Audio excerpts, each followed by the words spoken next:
Hello, Belvira here. So let's talk a little bit about something interesting happening with one of the games that I frequently play. So recently, a game that I play a lot of, Storybook Brawl, which Storybook Brawl is sort of like a auto chess slash Hearthstone hybrid game, and where you sort of have a hero which has particular hero power, and you sort of pick these characters and you sort of play them down. They fuse together and automatically battle each other. Now, this game recently got the company that makes this game recently got purchased by a company called FTX. FTX is a company that's sort of very heavily into crypto and the blockchain, not block exchange. You might have seen one of their commercials on during the Super Bowl this past year. And this is not going to be a sort of discussion of concern about the future of the game or something like that, but more or less, this is more or less a discussion about one, why are companies that are so heavily invested in crypto purchasing game companies in the first place? And what is the end goal of these crypto companies going in and sort of trying to get game companies to add features that are more blockchain related into them? And now at the end of the day, we can't really ever read the minds of the people at sort of high up at the company. This could be a rich person who really likes this game decides that they want to better fund the game. Like, that's always a possibility, even though that's highly doubtful, because at the end of the day, you don't make a purchase without the express goal to make money. So why would a company that's in crypto purchase a game in the first place?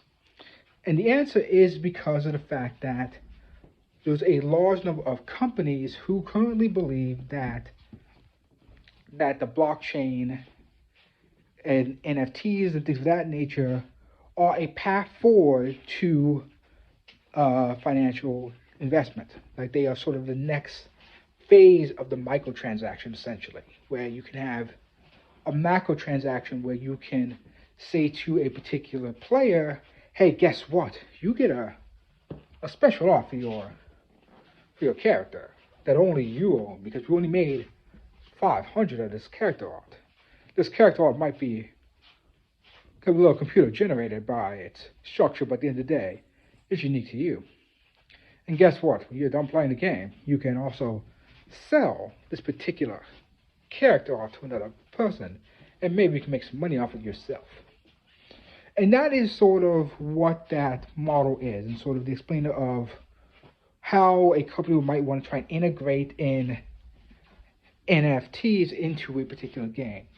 And now, the question for the more savvy-minded person might immediately think to themselves is, wait a second, why do you need the blockchain for something like this? You're basically giving a person an asset that is already locked to a particular game.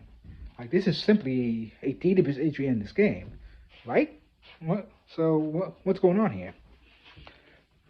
And from the sales perspective of someone who's trying to integrate something like this into the game that they will respond to you with, is that, whoa.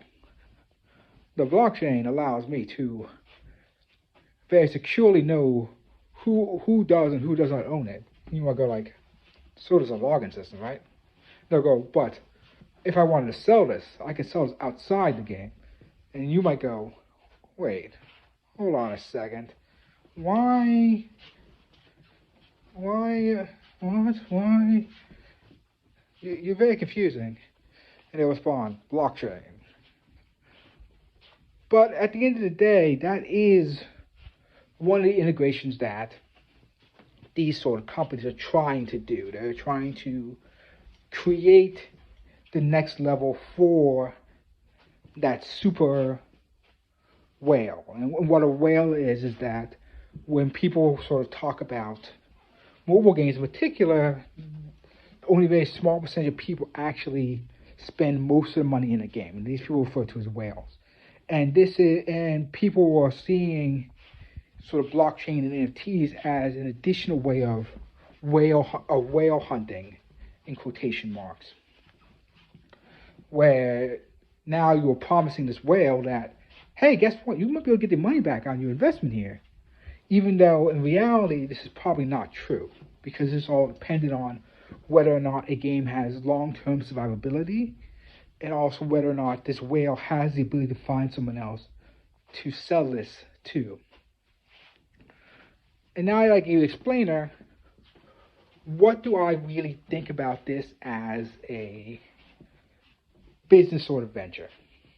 And at the end of the day, even though this is sort of very scummy and scam, because these things are going to be cost a ton of money, because they are probably going to be tied to a particular cryptocurrency like either Bitcoin or Ethereum.